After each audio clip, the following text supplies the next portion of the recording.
Welcome to the Foundry by Forge College.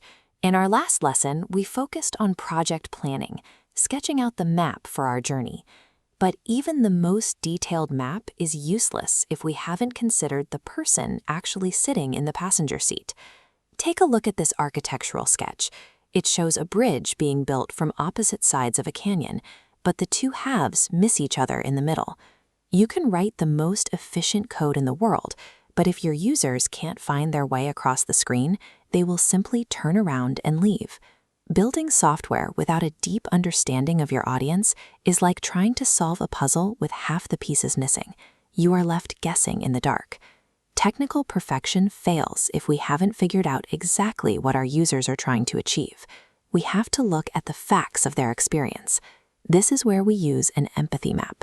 We take all that scattered feedback from our interviews, the random quotes and messy observations, and pin them to a workspace where we can actually see the patterns.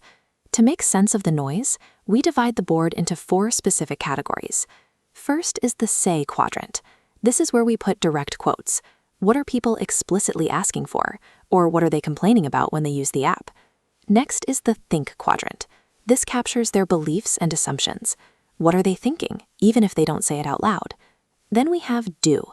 This tracks their actual behavior. Which buttons do they click? What extra steps do they take to get around a confusing menu? Finally, the feel quadrant. We record their emotional state here. Are they feeling anxious about a transaction, or relieved when they finally see a confirmation? Grouping our data this way transforms a mountain of random notes into a clear picture of what the user is truly going through. Let's apply this to our quadrant, an app for trading unique digital items, like rare collectibles, directly with other people on a fast network called Solana. Under Say, we might have a user tell us, "I won't approve any transaction if I don't understand exactly what it's doing."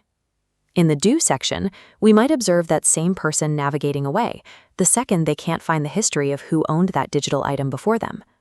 For Think, we realize the user assumes that because the item is on a secure network, it must be verified, even if they haven't checked the seller's background. And in Feel, we notice a spike in anxiety right as they go to link their digital account to the app for the first time. Students in the learning programs here at Forge College often use these specific stumbling blocks as a starting point for creating better, more intuitive designs. Mapping these moments shows us exactly where users get stuck, turning their frustration into a clear target for us to fix. Now we have a new problem. We found so many issues that we can't possibly build solutions for all of them at once. We run our notes through a scanner to prioritize them based on 4 metrics: evidence, impact, cost, and confidence. We ask, how much proof do we have? How much will this help the user? How hard is it to build? And how sure are we of our data? The data shows us that simplifying how users link their accounts is more important than building advanced settings for power users. This framework keeps us from wasting hours building features that don't actually solve the user's biggest problems.